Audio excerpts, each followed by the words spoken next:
Hello all. నేను మీ రచనా శృంగ వరకు. Welcome to federal Telangana. తెలంగాణని ఫ్యూచర్ సిటీ చేస్తాను, ఇంకేమో చేస్తాను అని చెప్పి రేవంత్ రెడ్డి అధికారంలోకొచ్చినప్పటి నుంచి చాలా చెప్తూనే ఉన్నారు.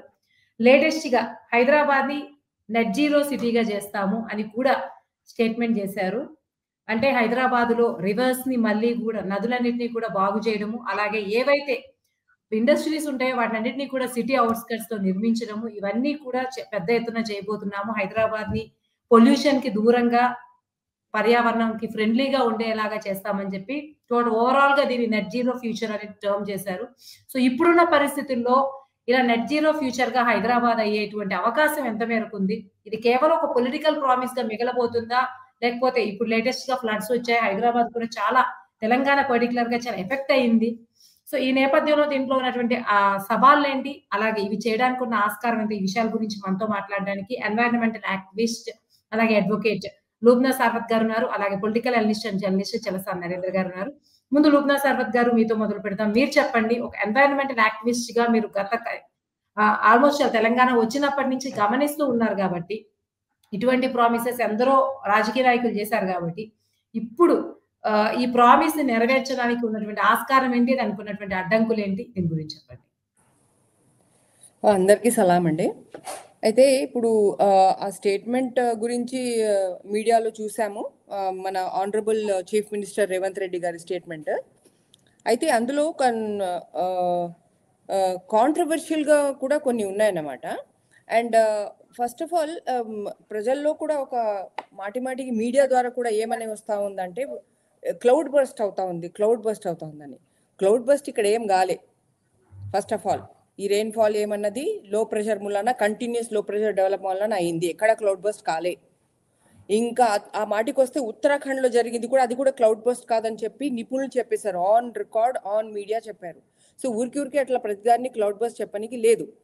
సో మనకి ఇప్పుడు అవుతున్నది ఏంటంటే overall because of the climatic changes, intensity rainfall 2020లో అయినప్పుడు కూడా అప్పుడు కూడా చెప్పారు అందరూ దట్ ఏదైతే ఇది అవుతా ఉందో ఫర్ దిస్ ఇది ఇంటెన్సిటీ అన్నది ఇంక్రీజ్ అవుతుంది. ఇంకా ఇంటర్వెల్స్ కూడా తక్కువ అవుతుంది. అంటే ఒక 3 months తర్వాత అలా కాకుండా ఇంటెన్సిటీ ఎక్కువ అవడం, ఇంటర్వెల్ తక్కువ అవడం.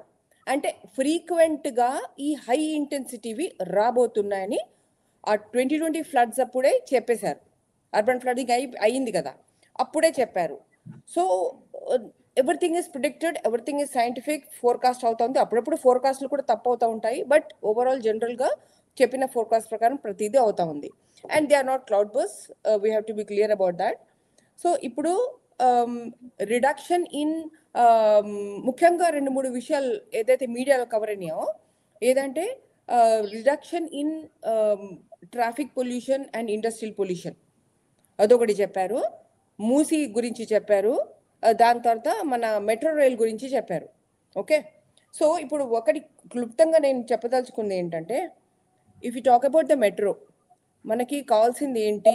మెట్రోకి మనకు కావాల్సిన అర్బన్ ట్రాన్స్పోర్ట్ కంజెషన్ కానీ, దాని వస్తున్న పొల్యూషన్ కానీ, ఈ రెండింటిని అడ్రస్ చేయాలంటే మెట్రో ఒకటే సమాధానమా అన్నది దానికి ఒక బ్యాక్గ్రౌండ్ ఉండాలా, ఒక social audit in the present ఏమైతే మెట్రో ఉండదో ఇప్పుడు దాదాపు 90 kilometers దాకా ఏదైతే ఉన్నదో దాని social audit, third party audit, అది సిటీలో పొల్యూషన్ వదలట్లేదు అనుకుంటుంటే అది ఎనర్జీ గజ్లర్. మెట్రో అన్నది ఎనర్జీ గజ్లర్. ఎందుకంటే దానికి ఎక్కడానికి, ఆ మెట్రో పైకి ఎక్కడానికి దగ్గర నుంచి ఎనర్జీ కన్సంప్షనే కదా. ఎలివేటర్ కానివ్వండి, ఫ్రిడ్ కానివ్వండి, తర్వాత లోపల వెళ్తా ఉంటే అది మొత్తం ఎలక్ట్రిక్ కన్సంప్షన్, దాని తర్వాత లోపలేమో మొత్తం AC. Okay, so minute to minute అది ఎనర్జీ గజ్లర్ అన్నమాట. అట్లాంటి ఎనర్జీ గజ్లర్ అంటే ఆ ఎనర్జీ ఎక్కడొస్తుంది? ఇక్కడ అదేం పొల్యూషన్ వదలట్లేదు, కానీ దానికి నడపడానికి కావాల్సిన ఎనర్జీ ఎక్కడొక చోట ఎనర్జీ ప్రొడ్యూస్ అవుతా ఉంది. అక్కడ మనకి పొల్యూషన్ అవుతా ఉంది. అది థర్మలే కదా, ఎక్కువగా థర్మల్ ఎలక్ట్రిసిటీ ఏమంది.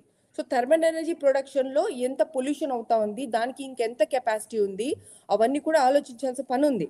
So all this is about background study. చాలా వెరీ పటిష్టంగా ఉండాలన్నమాట. షాస్ బి వెరీ స్ట్రాంగ్. ఏంటి ప్రోస్ అండ్ కాన్స్ మొత్తం ప్రజల ముందు ఉండాలంట. నేను అన్ని ప్రజల మీద పెట్టండి. So that analysis is absent. ఇప్పుడు ఇంకా ఎక్కువగా ఇంకేంటి 75 కిలోమీటర్స్ ప్లస్ ఇంకొక దాదాపు మొత్తం 250 కిలోమీటర్స్ దాకా అని చెప్పారు. ఇప్పుడు పెంచబోతుంది. సో ఇంకొక మోర్ దెన్ 100 కిలోమీటర్స్ అన్నది మనం పెంచుతా ఉంటే we have to know whether the airport metro is necessary for us, whether the other metro is how necessary, what are the alternatives to metro, because metro is a highly energy guzzler. ఇంకొకటి నేను already point out చేశాను, గుజరాత్ లాంటి స్టేట్స్లో metro rates ఎంత cheap, నిజంగా mass transport లాగా. Maximum కిలోమీటర్స్కి అది 25 rupees ఉంటే ఇక్కడ మనం మ్యాక్సిమంకి మనము 65 దాకా ఛార్జ్ చేస్తున్నాం మనం. ఇంకొకటి అక్కడ మెట్రోకి, బాంబే మెట్రో కానీ గుజరాత్ మెట్రోలో కానీ మెట్రో ప్లాట్ఫామ్స్ మీద ప్లాట్ఫామ్ సేఫ్టీ డోర్స్ అన్నమాట. అంటే ప్లాట్ఫామ్ కిందికి రైల్స్ దగ్గర మీదకి ఎవరు రాలేడు అసలు, ఎందుకంటే ఆ ప్లాట్ఫామ్ డోర్స్ ఉంటాయి అన్నమాట. ప్లాట్ఫామ్ నుంచి మీకు రైల్ అసలు ఆ ట్రాక్స్ కనిపించవు. ఇక్కడ ఏంటి ఖుల్లగా ఉన్నాయి, ట్రాక్ మీద ఎవరైనా దూకొచ్చు, ఏమైనా పడొచ్చు, ఏమైనా ఎవరైనా దూకొచ్చు. దూకితే పెనాల్టీ సరే, దూకితే ఏమైనా అయితే మనిషి. మనము దాని గురించి డీప్ గా మాట్లాడలేదు, కేవలం నెట్ జీరో. అర్బన్ ట్రాన్స్పోర్ట్ అంటుంటే అర్బన్ ట్రాన్స్పోర్ట్ కి మెట్రో ఒకటే సమాధానం అంటుంటే మెట్రోకి ఇంత స్టడీ కావాల్సి ఉంది. And existing metro it self is not faring well. అది నేను కంపేర్ చేసి కూడా చెప్తున్నాను. That existing metro as an urban transport ఏదైతే చెప్పారో సిటీకి చాలా ఇంపార్టెంట్ గా, దానికి మెట్రో ఒకటే సమాధానమా? నేను అంటున్నాను the first transport of a human is walking. ఆ 2 లెగ్స్ ట్రాన్స్పోర్ట్ వెహికల్ మనది. దానికి కావాల్సింది ఏంటి? Foot path. 250 కిలోమీటర్స్ మెట్రో కాదండి, మనకి ప్రతి రోడ్కి మనకి ఫుట్ పాత్ కావాలా. అట్లా హై అండ్ జూబ్లీ దగ్గర నుంచి ఇక్కడ మనకి ఎనీ అదర్ ప్లేస్ తీసుకోండి, there is no footpath, no safety for walking at all. అంటే మనుషులకి మీరు అసలు నడవకూడదు, మీరు మెట్రోనే. That is one thing that I want to bring at the outset andi, that metro gurinchi manam intaga we have to, it's not the only answer to decongest the road. Inka nemo pollution stop cheyalante adokate solution kaadu, inka chaala unnai pratyamala, avanni examine cheyalsina environmental impact, social impact ivanni ఆలోచించాల్సిన అవసరం ఎంతనా ఉంది అని నేను చెప్పదలుచుకున్నాను. Thank you Lubna గారు. Thank you Lubna గారు. ఇప్పుడు మనతో కల్లేపల్లి సుందరయ్య గారు, బీజేపీ మెడికల్ సెల్ కన్వీనర్ కూడా జాయిన్ అయ్యారు. సో లుబ్నా గారు వచ్చేసి మొత్తం ఈ నెట్ జీరో ఏదైతే స్టేట్మెంట్ చేశారో దానిలో మెట్రో ఆస్పెక్ట్ మాట్లాడారు. Next industries, outskirts of the industry cities లో బిల్డ్ చేస్తామన్న దాని గురించి, ఇండస్ట్రీ ఇంపాక్ట్ గురించి సుందరయ్య గారు మీరు మాట్లాడారు. ఇప్పుడు ఏదైతే ఇప్పుడు జీరో పొల్యూషన్ సిటీ చేస్తానని సీఎం గారు స్టేట్మెంట్ ఇచ్చారో, ఇండస్ట్రీస్ మొత్తం అవుటర్ రింగ్ రోడ్డు లేదంటే టిప్లార్ కి బాగా బయట outside of the city limits లో ఎస్టాబ్లిష్ చేస్తాం అనేది చాలా ఇన్వైటబుల్ స్టేట్మెంట్ అండి అది. ఇప్పుడు compare to any other metro cities పోల్చుకుంటే pollution levels are very high. So మనం glaring biggest example for the country is Delhi. ఢిల్లీలో మీకు ఈ ఇండస్ట్రీస్ వదులుతున్న ఈ పొల్యూషన్ కాలుష్యాన్ని తట్టుకోలేక అక్కడ ఉండే ప్రజలు ఆ పర్టికులర్ టైంలో ఈవెన్ అగ్రికల్చర్ క్రాప్ వచ్చినప్పుడు కూడా అగ్రికల్చర్ దిగుబడి అయిపోయిన తర్వాత వాళ్ళు రైతులు పెట్టే ఒక మంటల్లో నుంచి ఉత్పన్నమవుతున్న ఆ పొల్యూషన్ కూడా ఇండస్ట్రియల్ పొల్యూషన్ కి యాడ్ అయ్యి అక్కడ సిగ్నిఫికెంట్ గా ఒక హెల్దీ లెవెల్స్ ని దాటి 3 times 4 times మోర్ పొల్యూటెడ్ అయిపోతుంది ఢిల్లీతో పాటు మిగతా ముంబై తీసుకున్నా కూడా అంతే అయిపోయింది, అండ్ బెంగళూరు తీసుకున్నా అంతే. సో ఈ shifting of the industrial corridor from the city to outskirts of the city is very essential అండి. ఇప్పుడు మనకున్న environmental levels as it is గా కొనసాగాలంటే, ఇంకా మరింత దెబ్బతినకుండా జనజీవనం ఆరోగ్యకరంగా కొనసాగించాలంటే ఈ ఇండస్ట్రియల్ క్యారిడార్ అనేది తప్పనిసరిగా షిఫ్ట్ చేయడం అనేది చాలా అత్యవసరమైన ఒక పథకం అది. ఎందుకంటే ఇప్పటికే చేయాల్సింది అనేక పరిశ్రమలు కూడా వాళ్ళంతటి వాళ్ళు స్వచ్ఛందంగా వాలంటీర్గా out side of the city ఏర్పాటు చేసుకున్నారు. ఇప్పుడు ఇంకా హ్యూజ్ నెంబర్ ఆఫ్ ఇండస్ట్రీస్ ఇంకా సిటీ లోపలనే ఉండిపోయాయి. ఇప్పుడు విఎస్టీ ఉంది. విఎస్టీ అనేది ఎంత ప్రొడ్యూస్ చేస్తుందంటే ఒక ఇండస్ట్రీ. ఆ తర్వాత బయలాజికల్ ఈవెంట్స్ అని అతిథి క్రాస్ రోడ్స్ లో ఒక ఫార్మా కంపెనీ ఉంది. అది వెదజల్లుతున్న కాలుష్యాలు అక్కడున్న జనజీవనాన్ని మొత్తం కూడా అనారోగ్య పాలు చేస్తుంది. ఇలాంటి biggest industries I'm naming only 1 or 2 for example purpose to understand the people. కానీ రాబోయే రోజుల్లో ఏదైతే ఒక ముఖ్యమంత్రి ఒక ఫ్యూచరిస్టిక్ గా ఒక స్టేట్మెంట్ ప్రజల యొక్క హెల్దీ ఇది దృష్టి పెట్టుకుని ఇచ్చిన స్టేట్మెంట్ ఇస్ ఆహ్వానించదగ్గ పరిణామం అండి. తప్పనిసరిగా ఇండస్ట్రీస్ అన్ని కూడా సిటీ వెలుపల ఉండాల్సిందే. కుటీర పరిశ్రమలు అంటారా, చేతుల వాళ్ళతోటి పెద్ద ప్రమాదం లేదు ఎన్విరాన్మెంట్ కి. పొల్యూషన్ కంట్రోల్ బోర్డ్ PCB ఎప్పటికప్పుడే పీరియాడికల్ చెకప్, వాళ్ళ యొక్క దాడుల నిర్వహణ, క్వాలిటీ చెక్ అనేది జరుగుతూనే ఉంటాయి. చిన్నాటి మీద పెద్దాటి మీద ఎందుకు జరగవంటే అది అందరికీ తెలిసిన విషయమే. లాబీ అనేది జరుగుతుంది, కాంప్రమైజ్డ్ మేనర్ లో వాళ్ళ ఉంటుంది. సో ఈ దీని వలన ఈ పెద్ద ఇండస్ట్రీస్ చేస్తున్న పొల్యూషన్ తగ్గించాలంటే భారీ పరిశ్రమలు మొత్తం సిటీ వెలుపలనే నెలకొల్పాల్సిన ఆవశ్యకత ఈ తెలంగాణకి, హైదరాబాద్ కి తప్పనిసరిగా ఉంది. థ్యాంక్ యూ సుందరయ్య గారు. నరేంద్ర గారు, ఒక అనలిస్ట్ గా మీరు ఈ సందర్భాన్ని ఎలా చూస్తున్నారు, ఈ స్టేట్మెంట్ ని? ఇప్పటివరకు మన దేశంలో ప్రపంచంలో ఉన్నటువంటి అత్యంత కాలుష్యమైన నగరాలు ఎక్కువగా మన దేశంలో ఉన్నాయి. మన దేశ రాజధాని బిగించేసి మన అర్బన్ ప్లానింగ్ అనేది, అర్బన్ సిస్టమ్ అనేది భారతదేశంలో కొలాప్స్ అయింది దాదాపుగా. There no planning at all. ఇది అన్ని కూడా ప్రతి రాజకీయ నాయకుడు, ప్రతి రాజకీయ పార్టీ, ప్రతి ప్రభుత్వం కూడా పొల్యూషన్ ఫ్రీ గురించి పెద్ద పెద్ద మాటలు చెప్తారు, కానీ ఆచరణలో అసలు వాళ్ళు ఎటువంటి శ్రద్ధ, కేవలం విధానాలని ప్రజాకర్షణ కోసం. మన ప్రధానమంత్రి గారు గ్లాస్గో సదస్సుకి వెళ్ళిపోయి అక్కడ కనీసం పర్యావరణ మంత్రికి తెలియకుండా, సెక్రటరీకి తెలియకుండా 2070 కల్లా మేము జీరో పొల్యూషన్ చేస్తాం ఇండియా అని ప్రకటించారు. ఆ తర్వాత కేబినెట్ లో ఎప్పుడు ఆ విషయం చర్చించలేదు. దానికోసం బడ్జెట్ లో ఎప్పుడు కూడా డబ్బులు కేటాయించడం లేదు. ఆ విధంగా మన ప్లానింగ్ సిస్టమ్ ఉంది. మన ఏ సిటీ కూడా తీసుకోండి ఇండియాలో, ఒక అరగంట సేపు 20 నిమిషాల సేపు ఒక మాదిరి వర్షం కురిస్తే రోడ్లన్నీ మునిగిపోతున్నాయి, డ్రైనేజీలన్నీ పొరిగిపోతున్నాయి.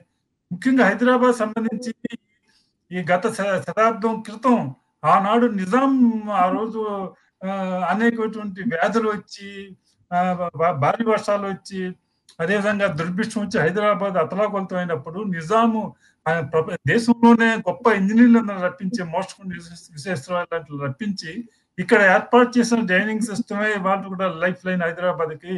ఆ తర్వాత అనేక ప్రభుత్వాలు వచ్చే దాంట్లో మోడర్నైజ్ చేయటం పైపైకి చేసే తప్ప ఏం చేయట్లేదు.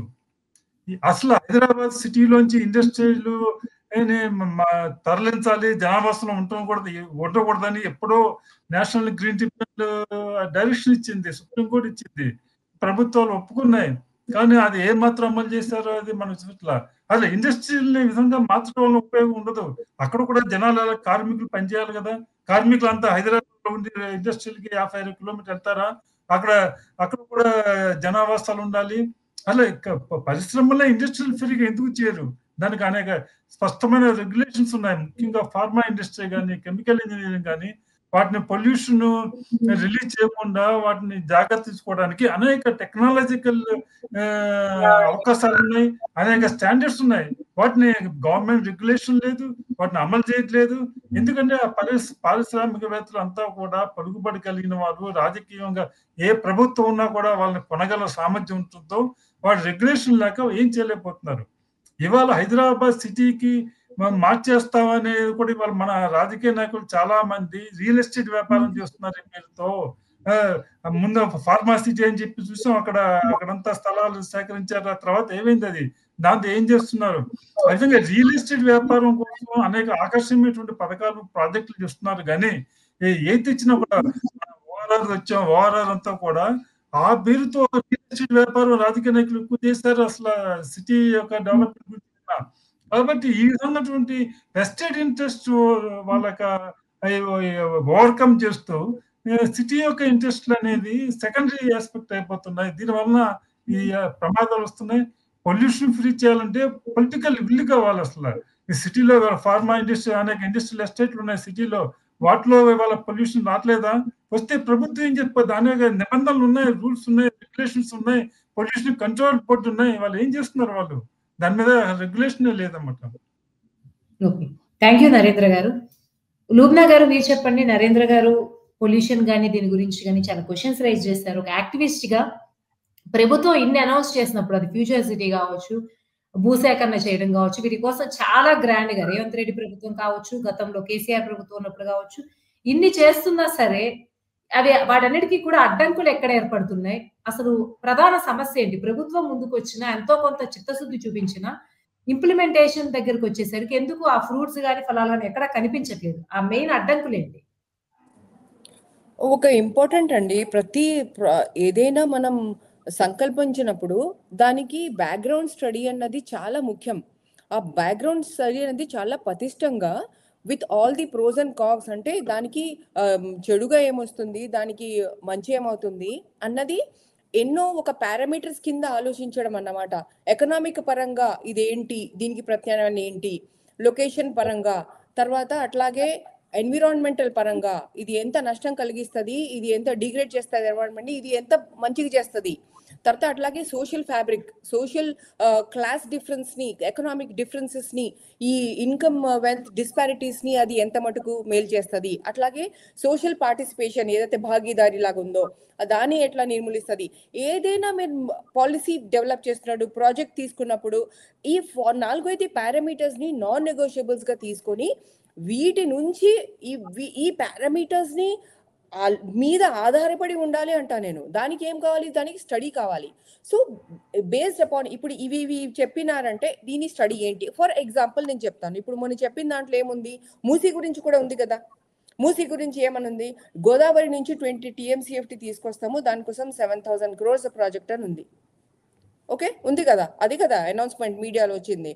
So what I'm trying to tell is that ఈ మన సిటీకి మొన్న పడిన వర్షపు నీళ్లు ఎన్ని ఉన్నాయి, 20 TMCFT కంటే ఎక్కువ ఉంది.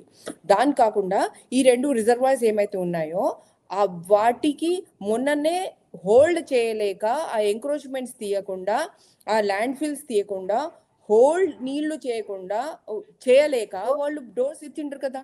15 doors ఉస్మాన్ది వాటర్ బోర్డ్ ఏం చేశారు, ఉస్మాన్ సాగర్ది ఎత్తారు, హిమాయత్ సాగర్ది ఎత్తారు. అంటే వర్షం పడుతున్న నీళ్ళకే మనకు హోల్డింగ్ ఇక్కడ లేదు. అసలు ఉండాలి. ఎందుకు అంటే అందులో నుంచి ఎంక్రోచ్మెంట్స్ తీసేసి బడా ఎవరితో కూర్చున్న ఆ ఎంక్రోచ్మెంట్స్ అన్ని తీసేసి దాని తర్వాత దానికి ల్యాండ్ ఫిల్ అయ్యి చాలా ఉందన్నమాట. 40% కంటే ఎక్కువగా ల్యాండ్ ఫిల్ అయిపోయి ఉంది. అవన్నీ తీస్తే హోల్డ్ అవుతాయి. అట్లాంటివి హోల్డ్ చేస్తే కూడా మనకి మంచిగా గేట్లు కూడా పెట్టుకోవచ్చు, మనం ఏం ఎత్తనవసరం లేదు.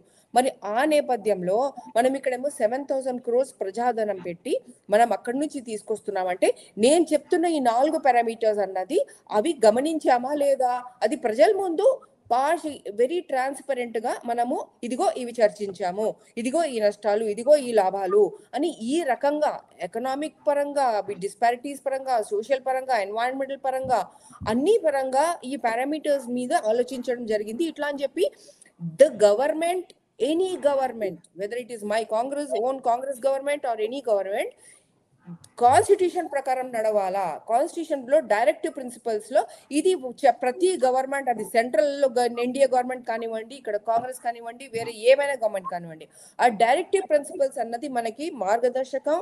ఈ పారామీటర్స్ అనేది మనం డెవలప్ చేసుకోవాలి. ఇది ఏంటంటే ఒక సొసైటీని ఒక ఈగాలిటేరియన్ సొసైటీగా అందరూ ఈక్వల్ గా మనం అభివృద్ధి చేయడం అన్నది ఈ పారామీటర్స్ మీద మనం వెళ్తేనే మనకు అవుతాయి, లేకపోతే మనము సాధించలేము. అయింది. ఇప్పుడే నేను లూప్ హోల్స్ కూడా చూపించాను. ఏంటి, 20 TMCFT 7,000 crores పెట్టి తీసుకొస్తున్నామంటే ఇక్కడ మొన్న సరిపోకేమో మనం గేట్లే ఎత్తేసినాం కదా. మరి ఇక్కడ లోపల ఉన్న లోపాలు, ఎంక్రోచ్మెంట్స్, ల్యాండ్ ఫిల్స్ తీయలేదు కదా. మరి సో ఇవన్నీ చూసుకోవాల్సి, ఆదిత్య నేను చెప్పినట్టు ఆదిత్య కూడా లోపల కూర్చునింది. వాళ్ళ హెచ్ఎండిఏ ఎన్ని స్టేట్మెంట్స్ అని ఇవ్వనివ్వండి, ఆదిత్య లోపల ఉన్నది అది నిజం. వాళ్ళ ఈసీలో వాళ్ళది ఇది ఇచ్చారు. సో మూసీలోనే ఇన్ని ఎంక్రోచ్మెంట్స్ ఉన్నాయి, రిజర్వాయర్స్ లో ఇన్ని ఎంక్రోచ్మెంట్స్ ఉన్నాయి. సో మనం డ్రింకింగ్ వాటర్, ఉస్మాన్ సాగర్, హిమాయత్ సాగర్ అన్నది డ్రింకింగ్ వాటర్. ఆ డెసిగ్నేటెడ్ డ్రింకింగ్ వాటర్ రిజర్వాయర్స్ ని మనం ఇగ్నోర్ ఏమాటికి చేయలేము. ఎందుకంటే అవి ఫ్లడ్ గేట్స్, అవి ఆ ఫ్లడ్ ని ప్రివెంట్ చేస్తున్నవే ఆ 2 రిజర్వాయర్లు. ఆ 2 రిజర్వాయర్లు నీళ్లు ఉండాలా, దాటి డ్యామ్ హెల్త్ మంచిగా ఉండాలా. తర్వాత మనము సిటీ ఉండకుండా అవి మనం కాపాడుకోగలగాల. 20 TMCFT తీసుకొస్తే ఇక్కడ నిల్దానంటే ఎట్ ది అవుట్సెట్ ప్రైమా ఫేసీగా అది ఏమాత్రం it's not a socially and scientifically backed proposal. Maybe it is in the study process, ఎందుకంటే మనకు we don't have a private to that information. కానీ ఎట్ ది ప్రైమా ఫేసి చూస్తే మాత్రం ఈ ప్రశ్నలన్నీ వస్తున్నాయి. ఈ ప్రశ్నల్ని తప్పకుండా ఆల్ పార్టీస్ దీని మీద చర్చ అడగాల.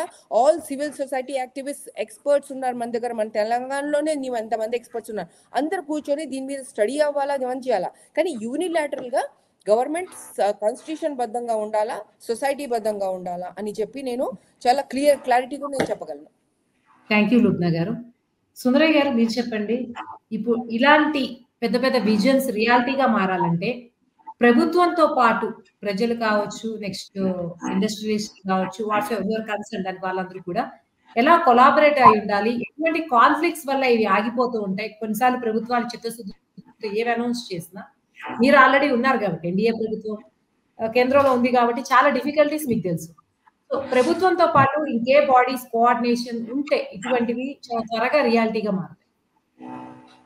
కోఆర్డినేషన్స్ మీరు అడిగిన దీనికి కోఆర్డినేషన్ అంటే పబ్లిక్ నుంచి ఎన్జిఓస్ కానివ్వండి, యూత్ వింగ్స్ కానివ్వండి, ఇలాంటి సంస్థలన్నీ కూడా పోరాడాలండి. ఎప్పుడైతే ఒక ఇండస్ట్రీకి స్టేట్ గవర్నమెంట్, సెంట్రల్ గవర్నమెంట్ పాలసీకి, ఎస్ఓపి స్టాండర్డ్ ఆపరేటింగ్ ప్రొసీజర్స్ కి ఎగ్నెస్ట్ గా పర్మిషన్స్ జారీ చేసినప్పుడు తప్పనిసరిగా ఒక ధర్నాలు, పోరాటాలు తప్ప వేరే గత్యంతరం లేదు. ఎట్లా అయితే ఇప్పుడు స్కూల్ కి ఒక 50 మీటర్ల దూరంలోనూ 1/2 కిలోమీటర్ దూరంలో వైన్స్ పెట్టకూడదు, టెంపుల్ కి ఇంకో దానికి దూరంగా ఎంత డిస్టెన్స్ లో వైన్ షాపులు పెట్టాలి, క్లోజ్ ప్రాక్సిమిటీలో వైన్ షాప్స్ పెట్టకూడదు గైడ్ లైన్స్ ఉన్నాయో, ఆ సిమిలర్ గైడ్ లైన్స్ ఇండస్ట్రీస్ కూడా అప్లికేబుల్ చేయాలి స్ట్రిక్ట్ గా. ఆ రూల్స్ ఎప్పుడైతే స్ట్రింజెంట్ గా ఉంటాయో దాంట్లో అది అన్కాంప్రమైజ్డ్ రూల్స్ అనేవి ఇన్కార్పొరేట్ చేయబడతాయో పాలసీలో, అప్పుడు మాత్రమే ఈ ఇండస్ట్రీస్ వాటి జోన్ లో నెలకొల్పడానికి సులువు అవుతుంది గవర్నమెంట్ కి. ఇప్పుడు ఎంత పెద్ద ఇండస్ట్రీస్ లాబింగ్ చేసినా కూడా అన్కాంప్రమైజ్డ్ అండ్ అన్బ్రేకబుల్ రూల్స్ ఉన్నాయి అనుకోండి, ఎవరు కూడా దాన్ని వైలేట్ చేసి పర్మిషన్స్ ఇవ్వడానికి స్కోప్ ఉండదు. ఇప్పుడు మీరు అన్నారు ఏ విధమైన గవర్నమెంట్ తో కాకుండా ఇంకా ఏ విధమైన కోఆపరేషన్, కొలాబరేషన్ జరగాలి సొసైటీలో ఒకటేనండి. ఎన్జిఓస్, సామాన్యులు. ఇప్పుడు ఇథనాల్ ఫ్యాక్టరీ పెట్టడానికి మహబూబ్ నగర్ లో రీసెంట్ గా మీరు చూసే ఉంటారు మీడియాలో, అనేక పెద్ద పెద్ద కార్పొరేట్ సంస్థలు వెళ్తున్నా కూడా గ్రామాలు ఏకమై అడ్డుకుని వెనక్కి పంపించింది. సో ఆ విధంగా ఎక్కడైతే పర్యావరణానికి విఘాతం కలిగిస్తున్న మలినాలు, రసాయనాలు, పొల్యూటెడ్ ఇంగ్రీడియంట్స్ రిలీజ్ అవుతాయో ఆ పర్టికులర్ ప్రాంతంలో దాన్ని తీవ్ర స్థాయిలో ఎదుర్కోవాల్సిందే. ఎందుకంటే ఆ ఎయిర్ క్వాలిటీ అనేది పొల్యూట్ అయిన తర్వాత దాన్ని మళ్ళీ రెక్టిఫికేషన్ చేసి ప్రజలకి ఒక ఆరోగ్యకరమైన ఆక్సిజన్ లెవెల్స్ కానీ ఆరోగ్యకరమైన ఎయిర్ అందించడం అనేది గవర్నమెంట్ చేతుల్లో అంత ఈజీ కాదు ఎక్కడ కూడా. ఇప్పుడు మీరు మన హిస్టరీ తీసుకుంటే వరల్డ్ లోనే హైయెస్ట్ పొల్యూటెడ్ కంట్రీ ఏదో తెలుసా మీకు? పాకిస్తాన్.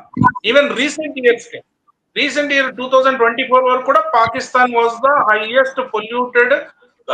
లాహోర్, పర్టికులర్ గా లాహోర్ సిటీ. ఇప్పుడు ఢిల్లీ ఏమైంది రీసెంట్ మంత్స్ లో? It has overcome the Pakistan. Lahore ని 400 అరౌండ్ 400 పాయింట్స్ ఉంటున్న పొల్యూషన్ పాకిస్తాన్ లో, when it comes to Delhi 418 దాటేసిందండి. అంటే హ్యూజ్ క్వాంటిటీలో వ్యర్థాలు, రసాయనాలు, ప్రమాదకరమైన వాయువులు రిలీజ్ అవడం వలన ఇండస్ట్రియల్ సెగ్మెంట్ నుంచి ప్రజల యొక్క జీవితం అతలాకుతలం అవుతుంది. ఎన్నో కనిపించని ఒక రెస్పిరేటరీ ఊపిరితిత్తుల సంబంధిత వ్యాధులు అయితే కోటాను కోట్ల మందికి వ్యాపించి వాళ్ళు ఎంతో సఫర్ అవుతున్నారు, ఎంతో బాధపడుతున్నారు. ఇలాంటి ప్రళయాన్ని, ఉధృతాన్ని, ప్రమాదాన్ని ముందుగా నివారించాలంటే పబ్లిక్ లో చైతన్యం రావాలి.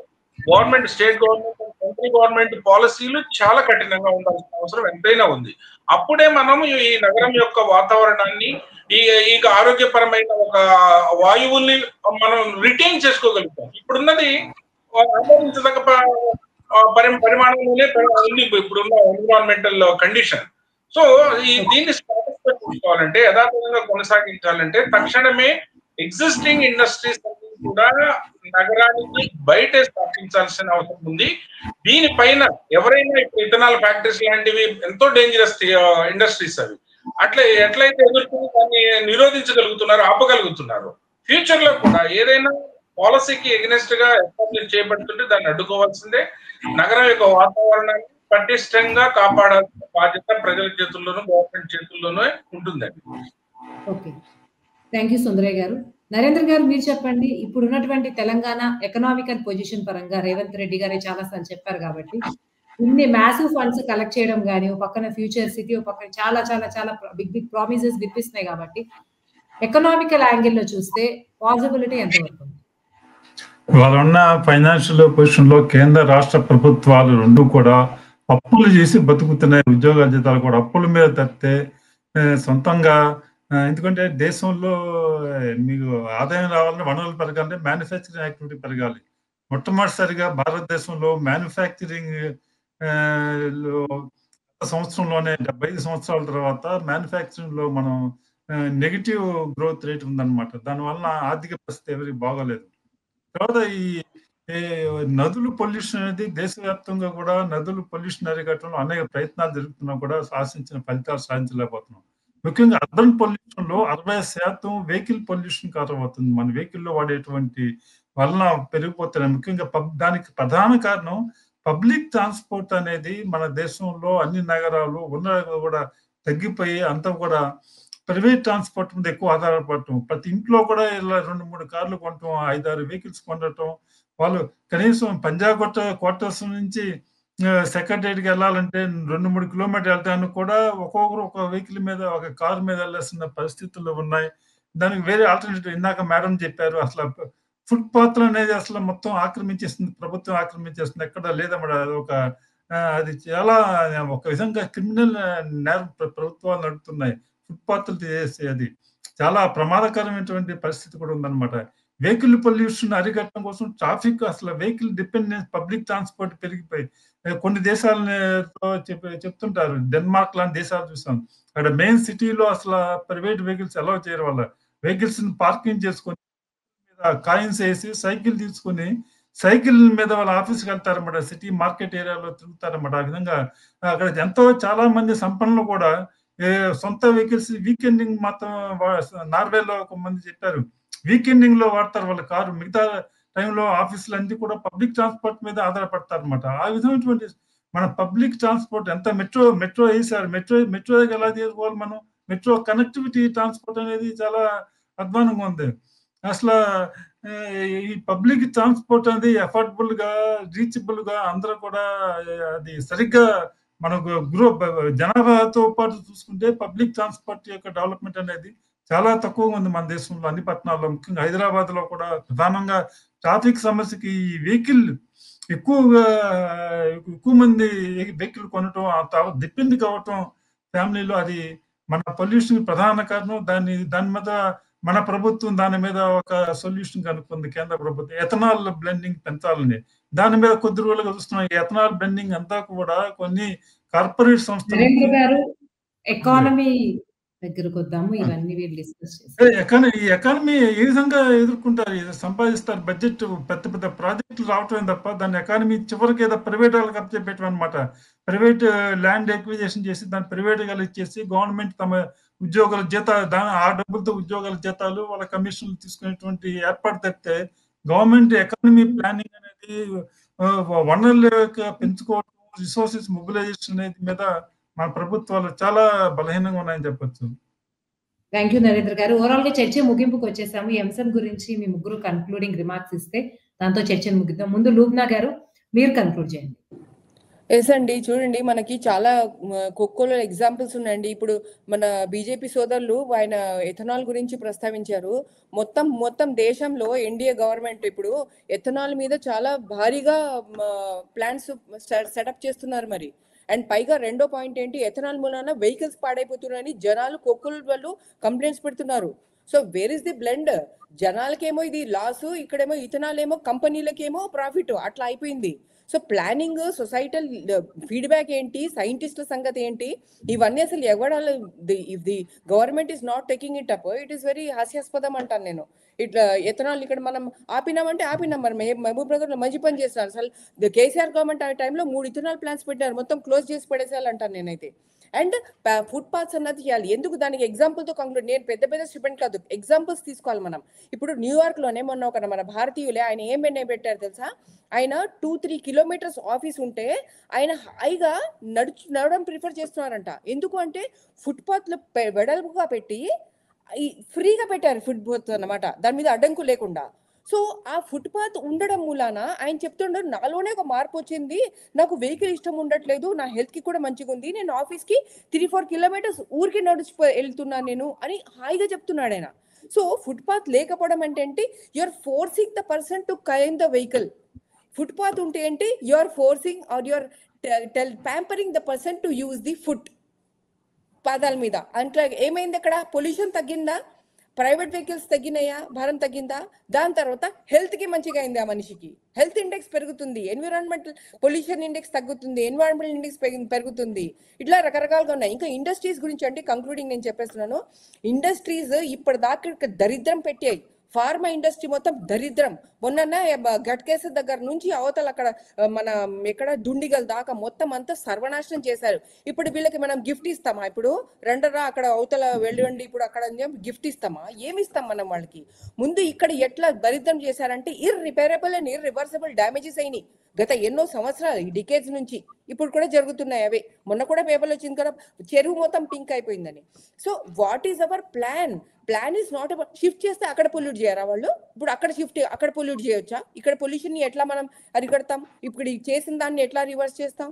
సో ఈ రకంగా ఎన్నో ఉన్నాయండి. It's not about just shifting it out side and telling ఆ క్యాపిటల్స్ అందరికి మనం అక్కడ గిఫ్ట్ చేసి అక్కడ వాళ్ళకి సిటీ తయారు చేసి, ఏంటదంతా సిటీ అన్నది ఆర్గానిక్ గా పెరగాల, ప్రజలు పెంచుకుంటారు సిటీని. So it is not about Bharat future city అనగానే అది పేట్రియాటిక్ సిటీ అవ్వదు. అది ఎప్పుడు పేట్రియాటిక్ సిటీ, ఎప్పుడు కాన్స్టిట్యూషనల్ సిటీ అవుతుంది అంటే మనం ఈ కొన్ని పారామీటర్స్ పెట్టుకొని ఈ పారామీటర్స్ ని, ఈ డైరెక్టివ్ ప్రిన్సిపల్స్ ని అది ప్రజల వైపుకి సరిగ్గా సోషలిస్టిక్ గా అడ్రస్ అవుతుందా లేదా, ఇవన్నీ చూసుకోకపోతే ఆ మూసీ నదిగా షిఫ్టింగ్ ఆఫ్ ది వాటర్ కానీ, ఇండస్ట్రీ షిఫ్టింగ్ కానీ, ఇవతల మనం వేరే ట్రాన్స్పోర్ట్ పొల్యూషన్ గురించి కానీ, అండ్ నెసెసిటీ ఆఫ్ ఇప్పుడు బిఆర్టీఎస్ ఉంది లాస్ట్ రిమాక, బిఆర్టీఎస్ అన్నది ఎంత ముఖ్యం అన్నది మనకి ఇప్పటికైనా అర్థం కావాలి. And the BRTS system, again I'm bringing Gujarat, it is so well తెలుసా. గుజరాత్ లో ఉన్న BRTS సిస్టమ్ అనండి, అక్కడ మెట్రో సిస్టమ్ చాలా చాలా తేడా ఉంది. అక్కడ ఎందుకు అక్కడ స్టెప్ మదర్లీ ట్రీట్మెంట్ లాగా సౌత్ ఇతల్ లాగా ఇక్కడ ఎందుకు మనకి సేఫ్టీ డోర్స్ లేవు, ఇక్కడ కాస్ట్ ఎక్కువ ఉంది, ఎవరు తీసుకుంటారు, మెట్రో వాళ్ళకి ఎంత ప్రాబ్లం అవుతుంది తెలుసా. వాళ్ళ పార్కింగ్ చార్జెస్ ఉన్నాయి, అక్కడ గుజరాత్ లో పార్కింగ్ చార్జెస్ కూడా లేవు, అక్కడ BRTS చాలా బాగుంది, అట్లా అక్కడ మాస్ ట్రాన్స్పోర్ట్ చాలా బాగుంది. So that way we have to. ఉత్త సాబర్మతి కాదు కదా, Sabarmati is a failed project. Sabarmati ఊరికి ఒక రివర్ ని ఒక ముక్కలు చేసేసి దాన్ని ఒక పెద్ద రెక్టాంగులర్ పాండ్ లాగా చేశారు. ఫ్లోయింగ్ గా కావాలా మనకి, అండ్ రివర్స్ ఆర్ డైనమిక్, అవి ఎప్పటికీ అవి నీళ్లతో ఉండాలని ఏం లేదు, అవి డ్రైగా ఉంటాయి, సీజన్ లో వెట్ గా ఉంటాయి. ఆ డైనమిక్స్ కి దానికి వదలాలి. కావాల్సింది ఏంటి, ఎంకరేజ్మెంట్ తీయాలా, పొల్యూషన్ రాకూడదు, ఈ రెండే మనం చేయాల్సింది. And STP is the final solution. ఎస్టీపీలే పొల్యూట్ చేస్తున్నాయి, ఒక్క ఎస్టీపీ కూడా సరిగ్గా పనిచేయట్లేదు ఇప్పటిదాకా. కొత్త ఎస్టీపీస్ అట్లా వస్తాయా, అవి న్యాచురలైజేషన్ గా చేసే ఎన్నో ఎస్టీపీలు ఉన్నాయి సోషల్ ప్లాంటేషన్స్ తో. ఆ ప్రత్యామ్నాయం ఎందుకు తీసుకోవట్లేదు మనము? ఎంత మంది ఎన్ని ఉన్నాయి తెలుసా alternatives to this centralised 50 kilometres trunk కి ఆల్టర్నేటివ్స్ గా ఎన్నో ఎన్విరాన్మెంటల్, ఎకనామిక్, న్యాచురల్ సొల్యూషన్స్ ఉన్నాయి. ఇవి అన్ని తప్పకుండా ఈ ప్రభుత్వం తప్పకుండా పరిగణలోకి తీసుకోవాల్సిన అవసరం ఎంతైనా ఉంది, ఎందుకంటే ఇది ప్రజా ప్రభుత్వం కాబట్టి. థ్యాంక్ యూ లుబ్నా గారు. సుందరయ్య గారు మీరు కన్క్లూడ్ చేయండి. రచన గారు, నేను ఇంతకు ముందు ప్రస్తావించినట్టుగా మన ఇండియాలో పెరిగిపోతున్న పొల్యూషన్ దృష్టిలో పెట్టుకుని ఇప్పుడు ప్రస్తుతం ముఖ్యమంత్రి రేవంత్ రెడ్డి గారు ఈ స్టేట్మెంట్ చేసి ఉండొచ్చు, ఈ ఇండస్ట్రియల్ క్యారిడర్ మొత్తాన్ని నగరానికి బయట షిఫ్ట్ చేస్తున్నామని. ఇప్పటికే మన country it's rated as a highest polluted country, number 5th country in the world. First 2 countries చూస్తుంటే బంగ్లాదేశ్, పాకిస్తాన్, అది థర్డ్ ఒకడు, సెకండ్ ఒకడు. 5th highest polluted country is India. So right from Hyderabad, Lucknow, Delhi, ఇవన్నీ cities put together consolidated, Delhi is the most highly polluted state in the India. సో ఇప్పుడు హైదరాబాద్ నుంచి industrial corridor ని అత్యంత త్వరితగతిన విత్ చాలా చాలా రోబోస్ట్ కైండ్ ఆఫ్ థింగ్స్ ఉండాలండి దాంట్లో. అంటే ఎస్ఓపిస్ చెప్పాను కదా, దాని యొక్క నిబంధనలను ఉల్లంఘించిన ప్రతి ఒక్క ఇండస్ట్రీని బ్యాన్ చేయాలి. మీకు ఇప్పుడు చూసుకుంటే టెక్నాలజికల్ అడ్వాన్స్మెంట్ లో ISO 2004 గ్రీన్ సర్టిఫికేషన్ ఇండస్ట్రీస్ చాలా ర్యాపిడ్ గా ఎస్టాబ్లిష్ అవుతున్నాయండి ఇండియాలో. If you can verify in the Ahmedabad lo meer chusukunte there are n number of green certificate industries. అంటే వాళ్ళు ఏం చేస్తారు, ఆ ఇండస్ట్రీ నుంచి విడుదలవుతున్న వ్యర్థాన్ని రీసైక్లింగ్ చేసి హానికరం లేని ఒక ఫార్మేట్ లో రిలీజ్ చేస్తారు. That's called ISO 2004 green certificate. So ఇట్లాంటి హై టెక్నాలజీ అనేది రోజు రోజుకి ఇంప్రూవ్మెంట్ అవుతున్న ఈ జనరేషన్ లో ఎప్పుడైతే గవర్నమెంట్ ఇట్లాంటి గ్రీన్ సర్టిఫైడ్ ఇండస్ట్రీస్ తీసుకొస్తుందో స్టేట్స్ కి, అప్పుడే industrial development, pollution levels, air control index అనేది ఎప్పుడూ కూడా అది 150కి దాటిందంటే చాలా ప్రమాదకరమైన అలార్మింగ్ సిచ్యువేషన్ అనేది వ్యాపిస్తుందండి. ఇప్పుడు కొన్ని సంవత్సరాలుగా నేను చెప్తున్న కంట్రీస్, బంగ్లాదేశ్ కానివ్వండి, పాకిస్తాన్ కానివ్వండి, ఇంకో 2-3 కంట్రీలు ఉన్నాయి. వాళ్ళు రాత్రికి రాత్రి over night they cannot bring back the normalcy. ఇప్పుడు పొల్యూట్ అయిపోయిన దాన్ని ఎవరి చేతిలో ఇంకా హ్యూమన్లీ ఇంపాసిబుల్ అది. అందువల్ల ఇక్కడ కూడా మన ఇండియాలో, తెలంగాణలో ఇదే పరిస్థితి కొనసాగితే, ఎక్కడ ఇండస్ట్రీస్ అక్కడే పరిశ్రమలు కొనసాగితే మాత్రం రాబోయే రోజుల్లో తెలంగాణ, హైదరాబాద్ కూడా మరొక ఢిల్లీ కాబోతుంది. అందువలన ఈ స్టేట్మెంట్ ఏదైతే చేయబడిందో అది హైలీ ఇన్వైటబుల్, అది ఆహ్వానించిన పరిణామం. దాంతో ఏమవుతుందంటే సోషో ఎకనమీ కూడా గ్రోత్ క్యారిడర్ అనేది ఇంక్రీజ్ అవుతుందండి స్టేట్. దానివల్ల ఎకానమీ స్టేటస్ డెవలప్ అవుతుంది. ఇప్పుడు మేడం చెప్తున్నట్టుగా BRTS, అది bus come rapid transport system కానివ్వండి, పేవ్మెంట్స్ ఏదైతే ఒక పేవ్మెంట్స్ రహదారులు, అవన్నీ that is a different subject. Once ఈ షిఫ్టింగ్ అనేది జరిగితే ఇక్కడ రెసిడెన్షియల్ ఎన్విరాన్మెంట్ ఆటోమేటిక్ గా ఇంప్రూవ్ అవుతుంది సిటీలో. దాని తగ్గ మౌలిక సదుపాయాలు ఏదైతే ఒక బేసిక్ ఫండమెంటల్ ఫెసిలిటీస్ సిటిజన్స్ కి ప్రొవైడ్ చేయాలో దానిపైన గవర్నమెంట్ దృష్టి సారిస్తుంది. గవర్నమెంట్ ఎక్కడైనా నిర్లక్ష్యంగా వ్యవహరిస్తున్నప్పుడు పౌర సమాజం అనేది మేల్కోవాల్సిందే, ధర్నాలు చేయాల్సిందే, ప్రభుత్వాన్ని తట్టి లేపాల్సిందే అలాంటి మౌలిక సదుపాయాల విషయంలో. ఎన్విరాన్మెంటల్ ఎయిర్ క్వాలిటీ ఇండెక్స్ యథాతథంగా ప్రస్తుత పరిస్థితుల్ని కొనసాగించాలంటే మాత్రం ఈ పారిశ్రామిక వాడల్ని అత్యవసరంగా తరలించాల్సిందే. నగరం బయట మాత్రమే ఏర్పాటు చేయాల్సిన ఆవశ్యకత తప్పనిసరిగా ఉందనేది నా అభిప్రాయం. థ్యాంక్ యూ సుందరయ్య గారు. నరేంద్ర గారు, ఫైనల్ గా మీరు కన్క్లూడ్ చేయండి. ఇది నగరం బయట అంటే ఇవాళ ఇండస్ట్రీస్ సనత్ నగర్ ఉన్నాయి, కొన్ని ఇండస్ట్రియల్ ఎస్టేట్లు ఉన్నాయి. అవన్నీ పెట్టినప్పుడు నగర బయట పెట్టిన అన్ని కూడా అప్పుడు ఎగ్జాక్ట్లీ ఆ పరిశ్రమ చుట్టూ జనాలు ఇప్పుడు గిఫ్ట్ ఇస్తావా?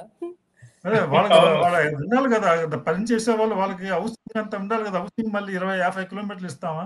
కాబట్టి అసలు పొల్యూషన్ కి అవసరం లేనటువంటి సిస్టమ్ డెవలప్ కావాలి, కంట్రోల్ రెగ్యులేట్ చేయగలగాలి. దానికి పొలిటికల్ విల్ ముఖ్యం.